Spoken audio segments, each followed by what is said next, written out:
Hello everyone, this is Gaurav Tripathi. Geography 5 questions की series में हम लगातार आपको सीरीज प्रोवाइड कर रहे हैं और उसी क्रम में आज फिर 5 क्वेश्चन की सीरीज है। ये 5 क्वेश्चंस आपके अलग अलग सेक्शन से होते हैं ताकि कोई सेक्शन किसी एक ही सेक्शन से ज्यादा क्वेश्चन ना हो करके अलग अलग सेक्शन से हो, तो आपको एक डाइवर्सिव प्रैक्टिस सेट मिलता है। 5 ही क्वेश्चन का है, लेकिन वो डाइवर्स प्रैक्टिस सेट होने की वजह से अलग अलग सेक्शंस में भी आप लगातार पढ़ाई करते रहते हैं। तो शुरू करते हैं आज का टॉपिक। पहला क्वेश्चन है, देखिए जियोमॉर्फोलॉजी से पहला क्वेश्चन है और लिखा हुआ है एक्सफोलिएशन डॉम। एक्सफोलिएशन डॉम, पहली बात तो कि एक्सफोलिएशन का जो प्रोसेस होता है वो होता कैसे, पहले देखते हैं। एक्सफोलिएशन एक्सफोलिएशन जो होता है ये एरिड, सेमी एरिड और मॉनसून रीजन में होता है। कहां पर होगा? एरिड में होगा, सेमी एरिड में होगा और मॉनसून रीजन में। और इस प्रोसेस में होता क्या है? इस प्रोसेस में परत दर परत उधड़ना होता है। एक्सफोलिएशन कहते ही हैं परत दर परत उधड़ना यानी निकलना। इसे ऑनियन वेदरिंग भी कहते हैं। क्या कहते हैं इसे? ऑनियन वेदरिंग कहते हैं। जैसे प्याज के छिलके निकलते हैं ना, वैसे ही ये निकलती है। फिर दूसरा, किस चट्टान पर ये होता है? तो ये ग्रेनाइट जैसी चट्टान पर ज्यादा होता है। और जब ये एक्सफोलिएशन का प्रोसेस होगा तो इससे बनता है डॉम्ब यानी गुंबद। तो कब ऐसा होता है? जब ग्रेनाइट शेल के आसपास या उस पर लगातार उस क्षेत्र में इरोजन होता है। अच्छा, ये इरोजन कौन करेगा, कहां पर होगा? तो अगर मैंने लिखा हुआ है कि एरिड, सेमी एरिड और मॉनसूनी में होगा, तो इसका मतलब इसको करने के लिए टेम्परेचर और विंड दोनों काम करेंगे। ठीक, तो जहां पर इरोजनल टूल्स या इरोजनल एजेंट्स के फॉर्म में टेम्परेचर और विंड दोनों काम करते हैं, उन क्षेत्रों में परत दर परत उधरण, चट्टान में परत दर परत उधड़ने की प्रक्रिया को हम एक्सफोलिएशन कहते हैं। और इसे हिंदी में कहते हैं अपदलन।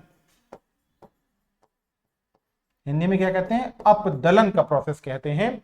इसी से संबंधित एक और प्रोसेस है, इसे कहते हैं फ्लेकिंग। FLEKING, फ्लेकिंग यानी परतों में निकलना। फ्लेकिंग, इस तरह की जो प्रोसेस है, फ्लेकिंग का प्रोसेस है या परत दर परत उधड़ना, ये इंडिया में भी है। सेंट्रल रांची रीजन में काके गुंबद, सेंट्रल रांची रीजन में काके गुंबद इसी प्रकार का एक्सफोलिएशन का बहुत अच्छा उदाहरण है। अमेरिका में जॉर्जिया और रांची पठार में ही मूढ़ा पठार जो है या मूढ़ा गुंबद का जो क्षेत्र है वो इसी प्रकार के एक्सफोलिएशन का रिजल्ट है। नेक्स्ट क्वेश्चन, कौन सही सम्मिलित नहीं है? यहां चट्टान समूह है और ये उसका उप समूह है। और किसके सेंस में है? इंडिया के सेंस में है। तो इंडिया में जो रॉक सिस्टम है उसको अलग अलग 4 समूह में बांटा गया है। कौन कौन सा? एक है पहला, जिसे हम अति प्राचीन कहते हैं। पहला क्या है? अति प्राचीन। फिर दूसरा पुराण ग्रुप। पहला अति प्राचीन है, दूसरा पुराण है और तीसरा जिसमें आर्डोविसियन, सिल्यूरियन, डेवोनियन, कार्बोनिफरस वाला टाइम है, जिसे हम कहते हैं द्रविडियन।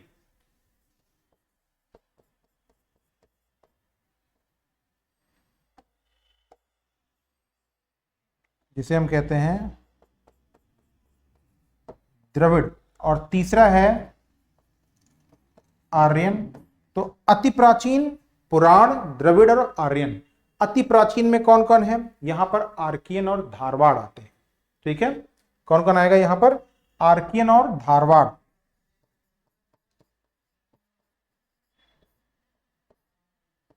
आर्कियन, धारवाड़। पुराण में कुडप्पा और विंध्यन। ऐसे ही द्रविड़ में कार्बोनिफोरस द्रविड़ का जो टाइम आता है उसमें कैम्ब्रियन, आर्डोविसियन, सिल्यूरियन, डेवोनियन और कार्बोनिफोरस। ठीक, उसके बाद आर्यन आता है। आर्यन समूह में वो चट्टानें हैं जो दक्कन ट्रैप से स्टार्ट होती हैं, सॉरी गोंडवाना से, गोंडवाना, फिर आएगा दक्कन ट्रैप, फिर आएगा टर्शरी और फिर आएगा क्वाटरनरी। तो आर्यन में कौन कौन आएगा? सबसे पहले गोंडवाना, दक्कन ट्रैप, टर्शरी और क्वाटरनरी। तो अब पूछ रहा है इसमें पुराण समूह में विंध्यन, पुराण समूह में विंध्यन बिल्कुल सही है। अति प्राचीन में धारवाड़ बिल्कुल सही है। द्रविड़ समूह में डेवोनियन बिल्कुल सही है। आर्यन समूह में गोंडवाना क्रम, आर्यन समूह में गोंडवाना, तो गोंडवाना, दक्कन ट्रैप, टर्शरी और क्वाटरनरी है ही, सही सुमेलित नहीं है। तो इसमें सभी सही सुमेलित है। पुराण समूह में विंध्यन क्रम हो गया, अति प्राचीन में धारवाड़ हो गया, द्रविड़ समूह में डेवोनियन हो गया और फिर आर्यन समूह में गोंडवाना। तो इसमें ए बी सी डी सभी सही सुमेलित है, ये नहीं होना चाहिए, इसमें ए बी सी डी सही सुमेलित है। फिर से चेक करते हैं। पुराण समूह में विंध्यन क्रम, कुडप्पा विंध्यन दिया ही हुआ है। अति प्राचीन में धारवाड़ क्रम बिल्कुल सही है। द्रविड़ समूह में मैंने बात की ही कि कैम्ब्रियन, आर्डोविसियन, सिल्यूरियन, डेवोनियन और कार्बोनिफरस, तो बिल्कुल सही है। आर्यन समूह में गोंडवाना क्रम, ये भी सही है। इस तरीके से ये चारों सही होता है, ये मिस हो गया यहां पर। चलिए आगे बढ़ते हैं। नेक्स्ट क्वेश्चन, क्षेत्रीय भिन्नता की संकल्पना का प्रतिपादन सर्वप्रथम किसने, कहां पर प्रारंभ हुआ? देखिए किसने किया, हम क्या पढ़ते हैं किसने किया, लेकिन यहां क्या पूछा, कहां पर प्रारंभ हुआ। ठीक, तो देखिए जर्मन जियोग्राफर किसने, हेटनर ने, और कब, 1905 में। जर्मन जियोग्राफर हेटनर ने 1905 में जियोग्राफी को क्षेत्रीय विज्ञान माना, यानी चोरोलॉजिकल या कोरोलॉजिकल साइंस माना। कोरोलॉजिकल साइंस क्यों माना? क्योंकि उनका मानना था कि जो क्षेत्र हैं वो अलग अलग हैं और उनमें आपस में क्या है, भिन्नता है। ये भिन्नता फिजिकली भी है और ये भिन्नता कल्चरल पॉइंट ऑफ व्यू से भी है। तो culturally and physically the areas are distinguished to each other. तो क्षेत्रीय भिन्नता की जो संकल्पना थी वो 1905 में जर्मन विद्वान हेटनर ने प्रतिपादित की। वो मानते थे कि भूगोल पृथ्वी का एक अध्ययन है और क्षेत्र एक दूसरे से भिन्न है, फिजिकली भी एंड कल्चरली भी। French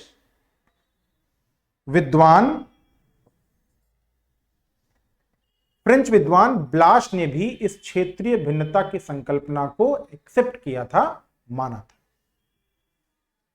next question, question number 4, असत्य कथन चुनना है। देखिए डेविड रिकार्डो, अब हम यहां कहां पहुंच गए, ये पॉपुलेशन ज्योग्राफी का क्वेश्चन है। अभी देखिए आपको अलग अलग क्वेश्चंस कैसे कैसे मिले।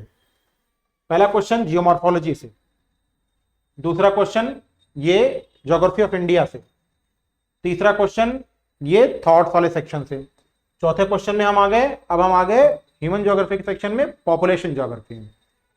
रिकार्डो बाजार तंत्र के मानकी, असत्य कथन का चुनना है। देखिए पहले असत्य कथन को चुनना है, और है क्या, रिकार्डो विद्वान थे। ठीक, उन्होंने जनसंख्या और संसाधन के बीच में जो संबंध है उसके बारे में बात की थी। माल्थस ने की थी, रिकार्डो ने की थी। तो रिकार्डो क्या मानते हैं,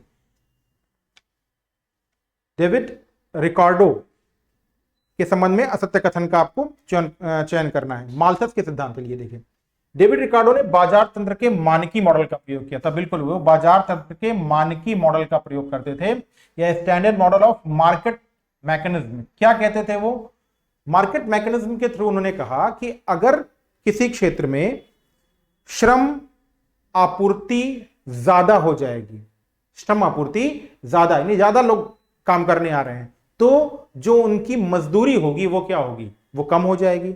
और अगर उच्च मजदूरी प्राप्त करनी है तो श्रम आपूर्ति जो है वो कम होगी। इसका मतलब उच्च मजदूरी से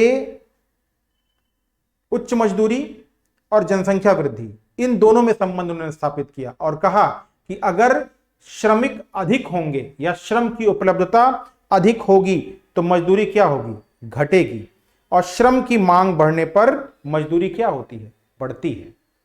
श्रम की मांग बढ़ेगी तो मजदूरी क्या होगी, बढ़ेगी, यानी जब डिमांड होगी तो मजदूरी में सब बढ़ेगी, और अगर श्रम की आपूर्ति ही हो जाएगी तो मजदूरी क्या होगी, कम होगी। क्लियर? ये किसने कहा था? डेविड रिकार्डो ने माना। अब रिकार्डो ने श्रम को एक अमूर्त वस्तु माना। रिकार्डो ने माना कि श्रम पूर्ति में वृद्धि होने पर मजदूरी घटेगी, श्रम पूर्ति में वृद्धि हो गई तो मजदूरी क्या हो जाएगी, कम हो जाएगी। जनसंख्या पर पूंजी संचय का प्रभाव पड़ता है, जनसंख्या पर पूंजी संचय का प्रभाव पड़ता है। तो डेविड रिकार्डो ने बाजार तंत्र के मानकी मॉडल का प्रयोग किया था, यह बिल्कुल सही है। डेविड रिकार्डो ने एक्सेप्ट किया था किसको, एक सिद्धांत बहुत फेमस है, माल्थस का सिद्धांत। माल्थस के सिद्धांत को एक्सेप्ट किया और विश्लेषणात्मक उपागम का यूज किया। किसने? डेविड रिकार्डो ने विश्लेषणात्मक उपागम का यूज किया था।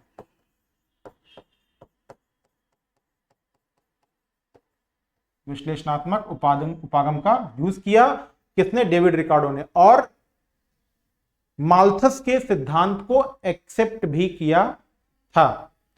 वो मानते थे कि मनुष्य जो है वो बुद्धिमान आर्थिक प्राणी है जो बाजार के अनुसार अपना ग्रोथ डिसाइड करता है, यानी बाजार तंत्र की क्रियाशीलता के अनुसार स्वयं को क्रियाशील बनाता है। ये कौन माना था? ये डेविड रिकार्डो मानते थे।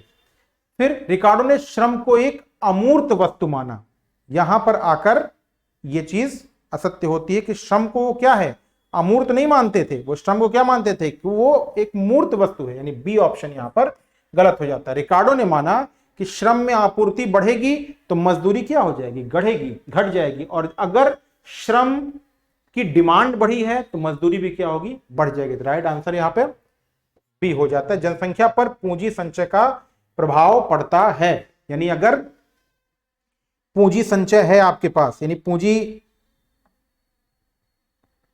अधिक है, संचय है, तो उसका प्रभाव आपकी जनसंख्या पर पड़ेगा, यानी आपके रिचनेस का प्रभाव पड़ेगा। अगला क्वेश्चन, दूर संवेदन तकनीकी का प्रयोग निम्न में से किन विषयों में किया जाता है? दूर संवेदन यानी रिमोट सेंसिंग।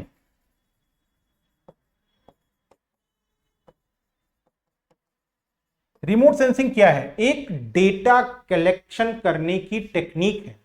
रिमोट सेंसिंग क्या है? डेटा कलेक्शन करने की टेक्निक है, और उसमें यूज किसका करते हैं?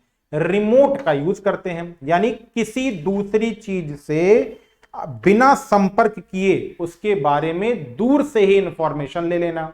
जैसे रिमोट, टीवी का रिमोट क्या करता है? दूर से ही टीवी का इंफॉर्मेशन देता है, यही करता है ना। तो ठीक रिमोट सेंसिंग में भी यही प्रोसेस होता है कि किसी रीजन के बारे में, किसी क्षेत्र के बारे, किसी रीजन के बारे में, किसी क्षेत्र के बारे में अगर हमें डेटा कलेक्ट करना है बिना उससे संपर्क किए, बिना उससे टच किए, तो हम रिमोट सेंसिंग टेक्निक का उपयोग करते हैं। जो स्पेस टेक्नोलॉजी है, जिसे हम स्पेस टेक्नोलॉजी कहते हैं, तो स्पेस टेक्नोलॉजी का जो प्रैक्टिकल फॉर्म है वो क्या है? वो रिमोट सेंसिंग है। स्पेस टेक्नोलॉजी का प्रैक्टिकल फॉर्म रिमोट सेंसिंग है। और जब हम रिमोट सेंसिंग का यूज करते हैं तो हम सागरों के बारे में निरीक्षण करते हैं कि कहां पर वो श्रिंक हो रहा है, कहां पर नहीं हो रहा है। तो सर्वे करते हैं हम किसी क्षेत्र का मैनेजमेंट करते हैं, इवैल्यूएशन करते हैं और मैपिंग करते हैं। यानी रिमोट सेंसिंग में क्या करेंगे? हम सर्वे करेंगे, सर्वे कर लिया हमने किसी क्षेत्र का, फिर उसका हम मैनेजमेंट भी कर सकते हैं, उसका इवैल्यूएशन भी कर सकते हैं और उस क्षेत्र की मैपिंग भी कर सकते हैं।